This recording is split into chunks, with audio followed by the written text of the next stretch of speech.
doing, man? I am So, great. Thank you so much for doing this. I so appreciate it. We are already recording. Tell me about Belize. well, about Suzette and I have always dreamed about building a house on the Caribbean, and and two things happened. One, we discovered the country of Belize, which for older viewers, listeners here, may remember was called British Honduras up till 1981, until Ah, they were an English protectorate, and they got their freedom in '81. And we came down here. My wife scubas.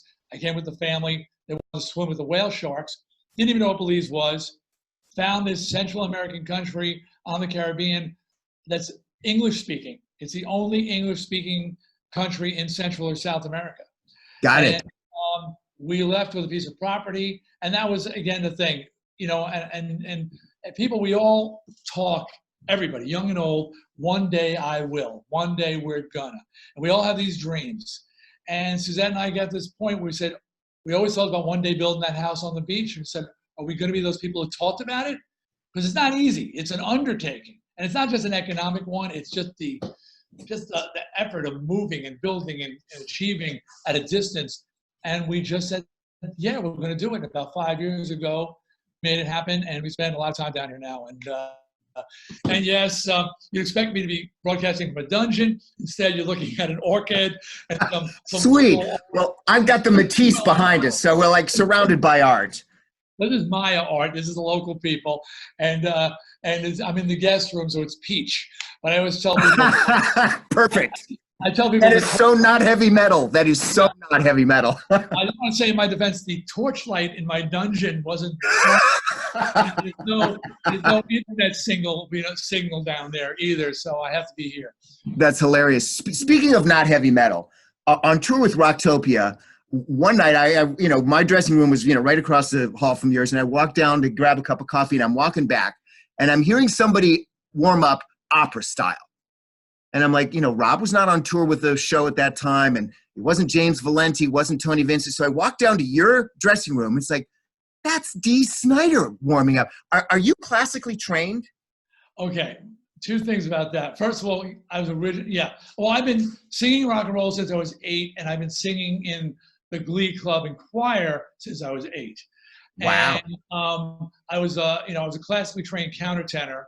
And that sort of paralleled my rock career up to my first year of college. I dropped out after my first year, and I remember I had just spent the summer, playing with my rock band, and I came into audition with C.W. Post on Long Island for their choir, and I was classically trained, and I had we had the ratings back then of 6A, which was the highest rating you could get, and I came into audition. And they stopped my audition. They said, do you sing in a rock band? And I was like, and now my hair's out to here. And I go, and like, yeah. I said, why? They said, well, because all your vowels are spread. You're singing, Cum Santo Spiritu. Because this is rock and roll. It's all in the mask. It's all Right. the spread vowels. And I had, over the summer, I kind of lost my my mojo for singing classical music. But that warm-up tape has a lot of operatic, Italian, and things like that. And it was because of that warm-up tape that the opera singers came to me and said, "Wait a second!" They heard the same thing you heard, and they said, "You could sing with us on the opera part of the show." There's a part with a mashup of Kashmir. And one of my favorite, proudest moments, by the way, Kashmir and Cante Patiro, Right. and the mashup with the two opera singers and me. Right. And when I joined them at the end, well, you remember the audience just leaped to their feet. It was a moment, and I love that, just sort of doing the unexpected and having people go, "Whoa! I didn't know that he had that gear. I didn't know he was capable of singing that way." Well, you've done a lot of unexpected. Take me back to the early days of Twisted Sister. How did you meet the band? How did that fall together? Well, I was in bands, in quotation marks, because when they first start out when you're 8 or 9, they're not really much of a band, but there's the dream. You More got of a play date, right? And one guy has a guitar, and we're hoping we're gonna get a mic one day. But then over the years, I start, playing more and more and more. And I had actually joined, and I had been in a really cool band, but they weren't working. And I got an opportunity to sing, this wasn't Twisted, with another band who weren't great. But for some reason, they were working 5 nights a week, playing in bars, clubs, doing four or 5 sets a night. And I knew that this was going to be an opportunity not only to make some money playing, but for people to see me. And you can remember this, people. You can shine. How many times have you seen a review that says the movie sucked, but so and so was very good? Well, Peacock sucked, but Dee Snider was very good. And Twisted Sister, who were another band who were like better and a little more popular in the scene, they started hearing, they were looking for a singer, and people were telling them, there's this guy in this band, Peacock. They suck, but he's really good. And because of that, they approached me, and for me, it was like the next level up in the club scene to be with Twisted Sister. And they were a glitter band. It was early 70s. Twisted Sister, as some people do not know, was around since 1973. Wow. There's a documentary called We Are Twisted Blanking Sister, which talks about the 10 years before we broke in 84. We didn't get signed until 82. So it was this long, Rocky-esque struggle with a lot of disappointment, and we just kept going. But they started as a New York Dolls, Alice Cooper, David Bowie glitter band, which I liked. And then I was a metalhead with my Black Sabbath and Led Zeppelin and Judas Priest and AC/DC. So when I joined them, we sort of, you want to talk about mashups, I mashed up heavy metal with glitter rock, and that really is what begat hair metal, what became known as hair metal. Yeah. Why heavy metal? I mean, was it Black Sabbath? Was it those first, I remember hearing Black Sabbath in the 7th grade. What was it about the genre that drew you? I am OG heavy metal fan. I'm a day one. So I've studied, I've analyzed, I've thought about it. Psychology Today actually interviewed me to pick my brain on the mindset. But I've always said that if Beethoven was alive in our era, he would be in a metal band. It's true. Probably Wagner, probably Liszt. Yes, but they like power. The list goes on and on. Yeah, they like power, they like volume, and I felt that, and now I'm drawn to, and even as classical music, I always liked the more powerful songs that shook the room, and electric instruments, the power chord, the pounding drums, which are more closer to timpani than they are to a real, little drum, whatever, right. And everything that I thought that emotion level wise, you have so much more range with heavy metal. And this is why the power ballad is such a big thing. It's the one place where metal crossed over in a big way, because the heart is when a broken heart especially wants to scream. And and Celine Dion can't scream, not the way a heavy metal song can scream, So I just for me, the passion of my life, the emotions of my life, the music that expressed it best for me, I found in heavy metal. Talk to me about working with the band, writing songs with the band, because you're a songwriter yourself. How did that process work? Did you come in and sing it to them and they would start to jam? Talk to me about how you guys created songs together. Well, I'm in a very unique situation. Well, not unique, but I think in total it's unique. I joined the band. I was younger than everybody else, and they were all from Manhattan, and I was a rube from the suburbs, and they treated me like a dorky kid, and I was.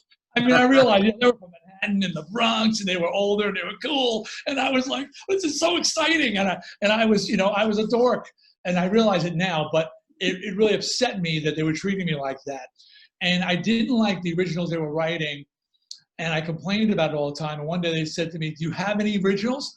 And I said, "No," and they were like, "Well, shut up until you write something," and I got really offended even though they were right. They were right. You don't be one of those people who just complains. At least offer up a solution, So, but I stormed into my room. We were sharing a house, and I started writing by myself. And I wrote everything by myself. Wow. And I wrote vocally because in my mind, I'm Jeff Beck on guitar. I mean, I'm amazing on guitar in my mind, but on the guitar, I'm horrible on guitar.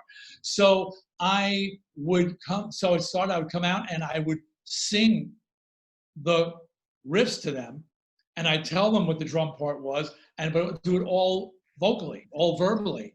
And at first they were dismissive, but then when they started like taking the time to put my ideas down, they're like, oh, that's a good idea. And then slowly they stopped writing, and I wrote every single Twisted Sister song by myself. Wow. Yeah. So as a songwriter, up until really the 90s, when I started collaborating with other people, I just wrote everything individually, and I did it all vocally.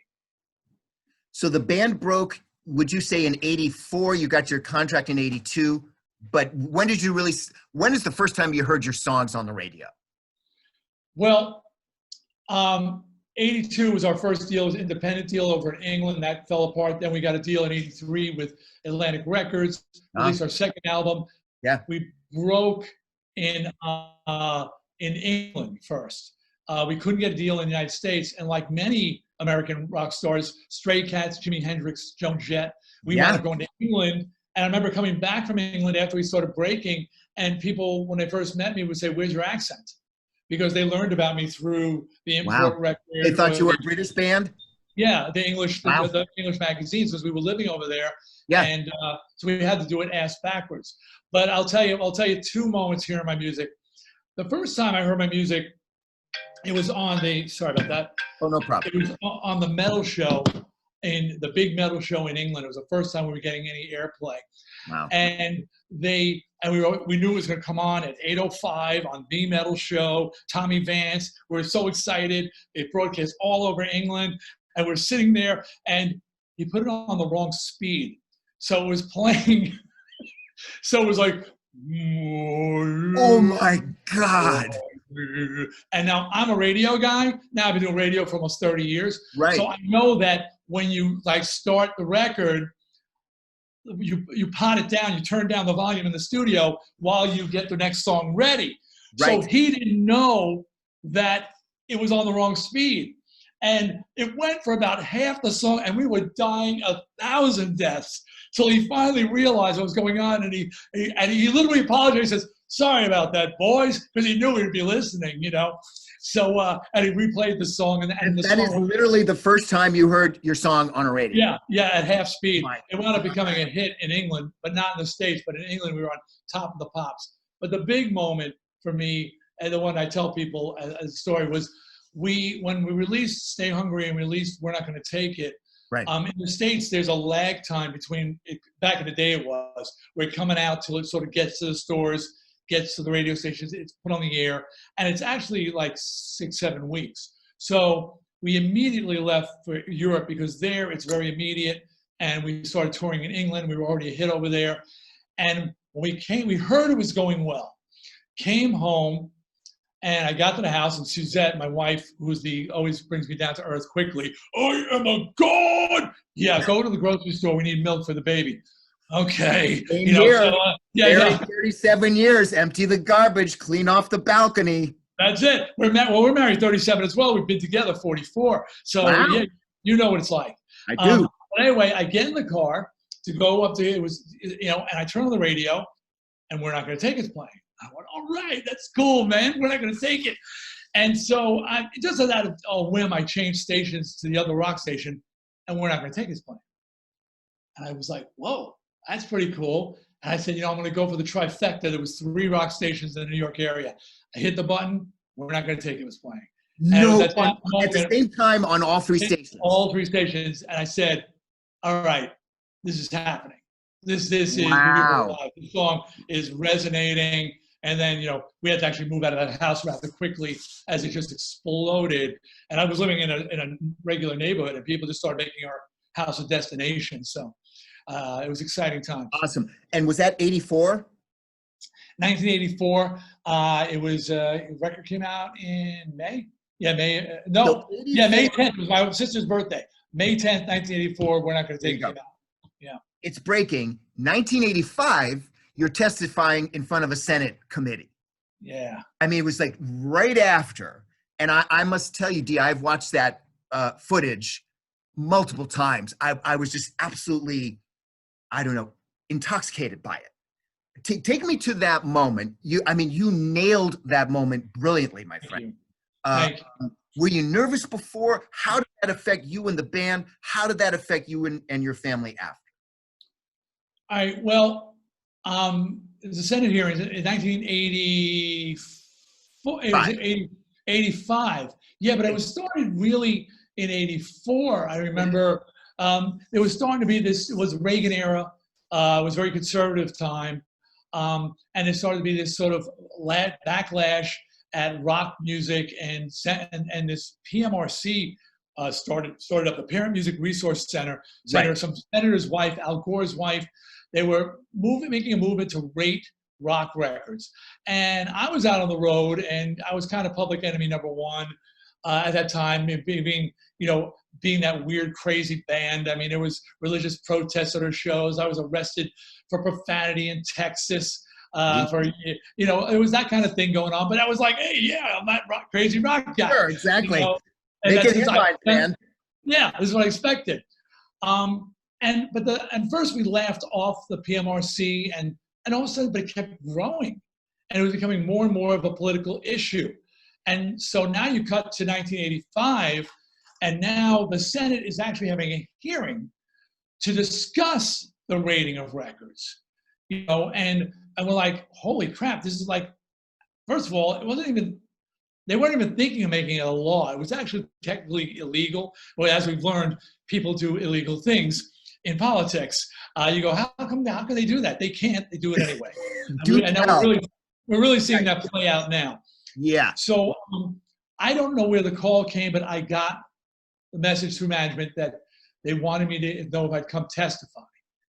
And I said, hell yeah, absolutely. I saw it as carrying the flag into battle. I figured this was something all the rock and roll community would rail against, and they would just follow me in there and charging in, and we'd fight the good fight. As it turned out, I was the only one on the battlefield. That's another story. People were very apathetic and about it for the most part, and my peers went quiet. They decided to try to stay under the radar and not bring attention to themselves, where I put myself out there. And the reason I was asked is because I was I was like the most recognizable face in heavy metal. And I was one of the people on the Filthy 15. They had a list. I know, I saw that Filthy 15. Yeah, and they had different songs. Good to that list, by the way.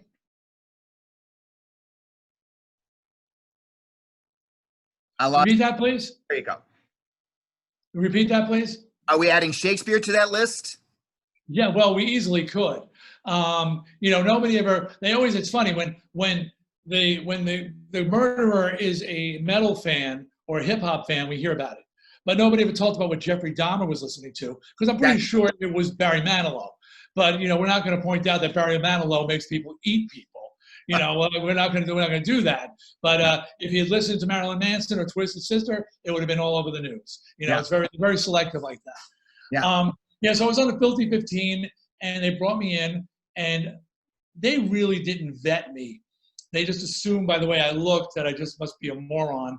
And they're right about a lot of my peers, but I'm not one of those people. I never drank, I never did drugs, and I was, and I'm not. I don't think I'm really that smart. I'm just appear smarter because the bar is set so low. With my peers, they're so dumb that I seem like, oh, what, Dee Snider's brilliant. Actually, I'm just average. So but I take this kind of thing very seriously, like anything I do. And I went into woodshedding on this thing for 2 weeks, working with my tour manager, who was a Columbia University graduate, and he graduated as a rocket scientist. Our tour manager was a rocket scientist. Wow. And Joe Gerber, he deserves to be mentioned. So, and Joe and I, we went and worked on the speech. We really did. I really wasn't paying attention at that point, so I really studied what's going on. What is the PMRC? What is their, what are their motivations? What do they want? This, that, the other thing. Now the day comes to go in there. If you watch the footage, I look at myself and go, Jesus, how did you walk with testicles of that size? Because you would think they would make it impossible for the legs to function as they're stretched out around them. How can you actually yet I somehow made my way down very coolly down the aisle with a massive sack. I didn't, like, Frank Zappa was there, God bless him, John Denver. Frank was in an Armani suit, and he brought his speech in a little briefcase, and he was very legit. And I said, look, I'm wearing my uniform, and my work clothes are a pair of skin-tight jeans, snakeskin boots, a cut-off T-shirt and denim, and mascara. I put mascara on before I went in, and I rolled in there, and they were stunned physically by my physical. Yeah, there was a gasp. They didn't know what to make of me, and I played it for all I was worth. I remember I had the speech, 2 weeks worth of work on the speech. We polished, refined. We did a cute back and forth. We rehearsed, and I said, so I'm thinking, how am I going to bring this in? Do I need a briefcase? I said, oh, no. I'm going to be like the bad kid in class with the homework. I'm going to fold it up, and stick it in my back pocket. Remember the bad kid would come to class, and he would always pull it out. You got your homework, Jimmy? And he'd be like, oh, yeah. And he'd pull it out, and then he'd try to flatten it out so it didn't look as horrible as it crumpled up as it really was. Remember that kid? So this is how I bring my speech in. So I stand up and I pull it out, and I'm flattening. Look, you go watch it. I'm flattening it on the table. I saw it, absolutely. And then they go, oh my God. Now I'm cocky as hell, and right up to that moment. And this is the truth, because I pick up my paper, and and I look up, and the magnitude hits me. I mean, driving there like the protests, the media, the satellite trucks, everything. It was crazy. But right. When I looked up at that moment, and if you've ever seen from the table point of view, there is a sea of cameras and photographers and reporters between you and the senators. And they're just, and the cameras are going off, and they're all staring down at you. It's worked out. You're sitting low, and they all sit high and talk down to you. And for a brief second, I panic said it, and my hands started shaking. And it was seconds. And then my ego jumped in and said, "Get it together, man!" I'm like shaking. Whoa, okay. And then but there was just a brief moment where I was like, "Oh my God, what did I got myself into?" Well, it's got to be overwhelming. It was for a second, but then I just pulled it together, and people say I did a really good job, and I like to think I represented my music and our world very well. And I told you about Psychology Today interviewing me at one point, and one of the reasons they said they felt that was a turning point for people's perception of heavy metal and of rock stars when they saw one that spoke eloquently, who looked so outlandish, and oh, wait a minute, being intelligent and being a rocker are not mutually exclusive. No, they're not. No, it was a great moment. I mean, I know as a student of music history myself, dating back, the history dating back centuries, there have been any number of government attempts to try to stifle the voice of artists. So you absolutely did speak so eloquently. I thank you on behalf of every artist in the history of art. Thanks, man. It struck me interesting that Al Gore's argument was, you really think parents have the time to listen to every single song on every record? I mean, that was the essence of his argument. And I was like, dude, if being a parent is inconvenient to you, don't have kids. Well, it was a great moment. And you're talking about what he said, you're asking parents to listen to every song. And he says, do you think that's reasonable? And my response was, being a parent isn't a reasonable thing. Perfect. That isn't in the job description. No. It will be reasonable. No. And people laughed, but it was, it was politicized. It was convenient at that time. There's people. It's funny because when people look back on it, a lot of people like to say it was, it was partisan. It was not. There was Republicans up there. There was Dems up there. They were all in. They felt this is one thing we can unify on. Putting a diaper, as Frank Zappa said, potty training rock and roll. So Frank was eloquent as well. Right. And John Denver was amazing. I remember Frank and I were I say backstage, but we were in some office, and we didn't know how John's position was going to be. We knew what it should be, but he was literally coming from NASA, where they were interviewing him to be the first musician in space. And at that point, he was, Mom Apple Pie, the holiday specials. He was a movie star, and they were the senators were falling all over themselves to sing his praises. And when he opened his mouth, he stood up for right. He said, my relationship with my son is stronger than any Ozzy Osbourne poster. And he likened, when he said, I liken what you're doing to the book burnings in Nazi Germany. Good God, you should have seen the senators running from the chamber. They were, who wants to be compared to book burnings? But thank you. I never got to meet him, but John Denver. It was very well. All three of you nailed it, and I'm sure you know this. Frank Zappa was a brilliant classical composer. In fact, he studied and was going to be a classical composer, and they went into rock and roll. Let's shift to music now. I remember the first rehearsal for the week that you joined Rocktopia. I'll never forget that rehearsal. You and Kimberly Nicole were singing "Dream On," and you got something. Oops, sorry about that. All right, man. It's the world we live in. It's another rock and roll musician, Phil Keaggy. You got something out of Kimberly.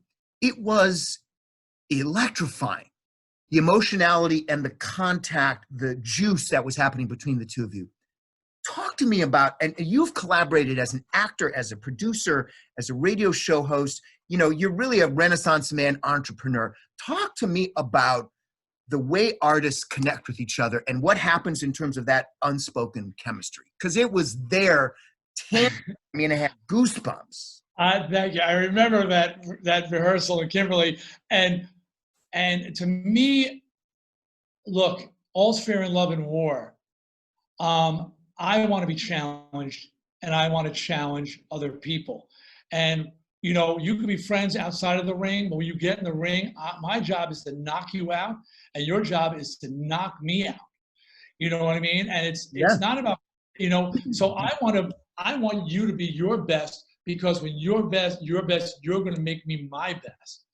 So when we came out from the wings to rehearse and we came inside, and I throw down, as we say in the biz, as I say, I threw down.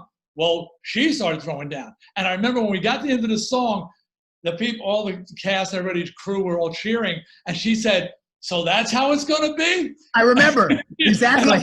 And I said, yeah. And she goes, I need a drink. And she turned around and she walked off. But she loved it because I was energizing her. And we're supposed to be challenged. It's never supposed to be easy. And I remember, Chloe, what's Chloe's last name? Lowry. Okay, so for people, I don't know if people watching have seen it or didn't see it, the set was an amazing, Rocktopia, I hope we get to do it again, man.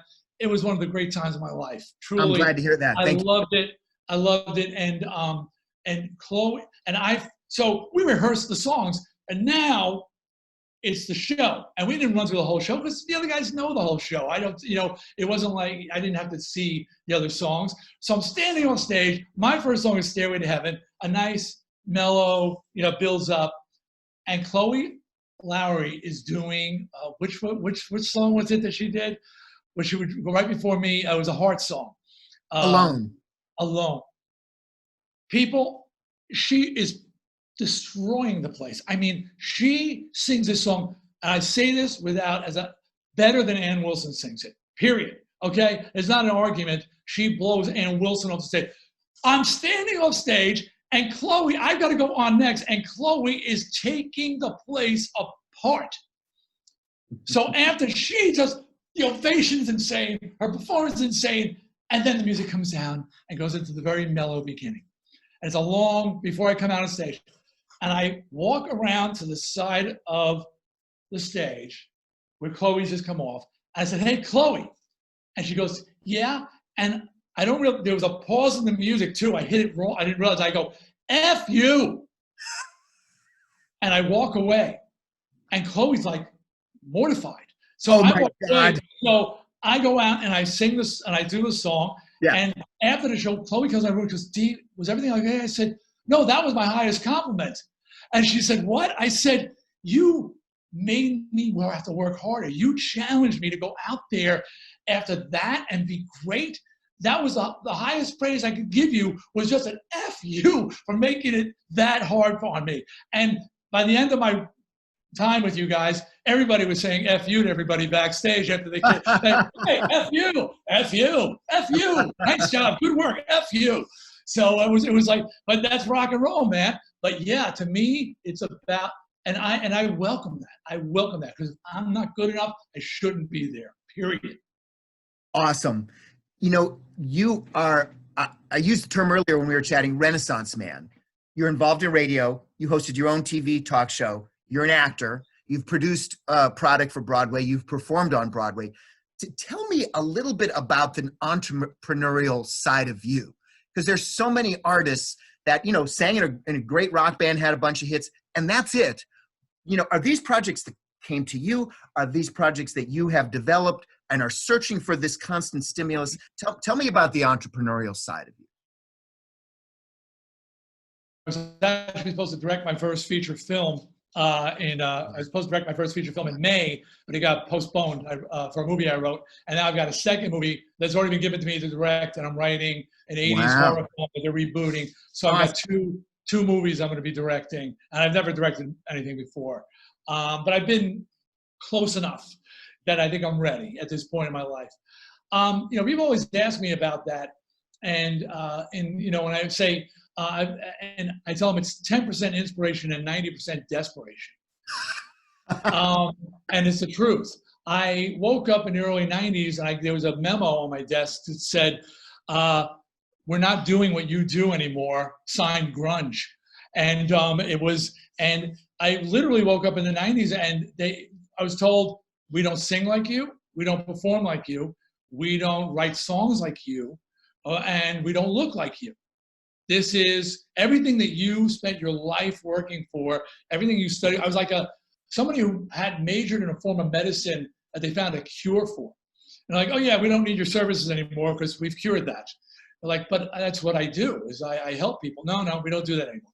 So I was married, I had 3 kids. I burned through all the money I'd made, not from drugs and alcohol, just because the ego doesn't want to let you believe that it's over, and you don't want to give up your lifestyle, and you're sure the next record will fix it. So suddenly I'm broke.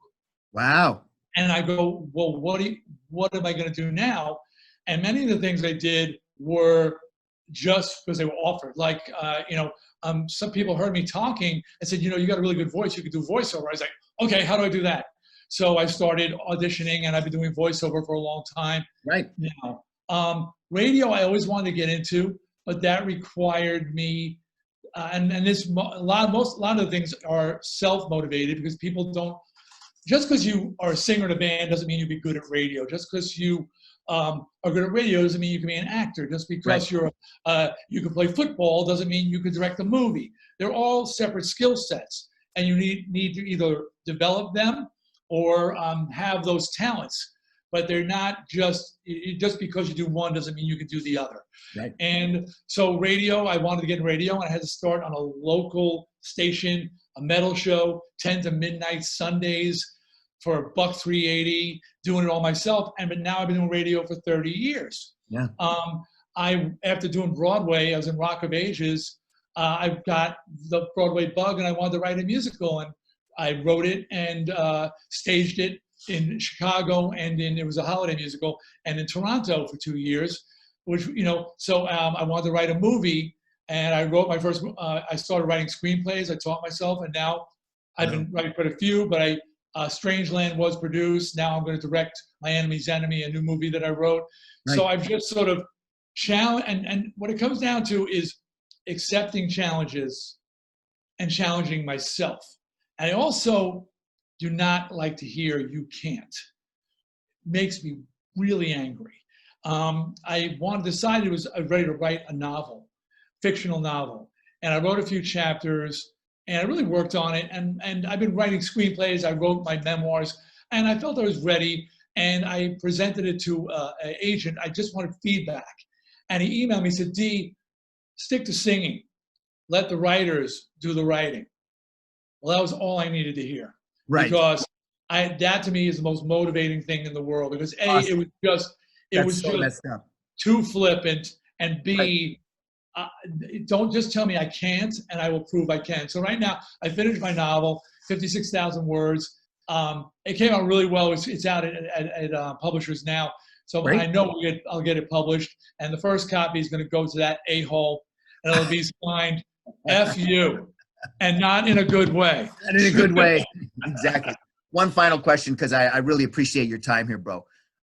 With the United States kind of imploding over Black Lives Matter, over systemic racism, over this just extraordinary political divide, the likes of which I've never known, and an unprecedented pandemic, what would you say is the role of the artist? What can we do to contribute? I don't know if you're going to like this answer, because I've had, obviously we all have time to reflect, and think about it. And it wasn't a great realization, and I'm going to get to it. I'm setting you up here, because we like to think what we do is important. And I realize the truth. We're a distraction. But the world needs a distraction. The world needs art. Distracts us from the problems in our lives. It takes us out of it, whether it's a painting or a book or a performance or a recording. It gives us a wanted distraction and takes us away. And it can elevate us. It can inspire us. It can be words and stuff like that. But more than anything, it just dawned on me that what I do is provide distraction.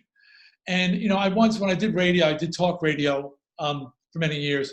And I was talking one day and I said, you want to know, you think your job's important. Imagine if you stopped doing your job, what would happen? And I said, I like to think my job's important, but if I stopped doing my job, you wouldn't have somebody to listen to. You wouldn't be entertained or distracted. If a garbage man stops doing his job, pestilence, disease, suffering, infestation. So whose job's important? Keep perspective. So I believe art is important, and I provide. We're entertainers. We distract people. Sometimes we lift them up, and that's when it's at its best, when you can inspire people. And that's always been my goal. My songs are never about sex and drugs. They're always about fighting back, standing up, believing in yourself. Being that. I want to be a cheerleader for the people out there. But at the same time, again, people need that distraction. We need a distraction right now more than ever. Dee Snider, ladies and gentlemen, rock and roll legend and Renaissance man. Thank you so much. I really appreciate it. Thank you, Randy. And I really, happy to do it. And I just hope we get a chance to distract some people with a very unique, for those, I'm assuming that people are aware of Rocktopia, but it was a very unique form of distraction. And I was honored to be a part of it and to contribute to it and to share in it and to work with the level of people that you surrounded yourself with. You're tremendously talented people that you work with. So I was honored to be one of them. We were honored to have you, my friend. Thank you. As to, I really look forward to the next opportunity where we can make music together. Well, it'll happen. It will happen. Absolutely. Big hugs, brother.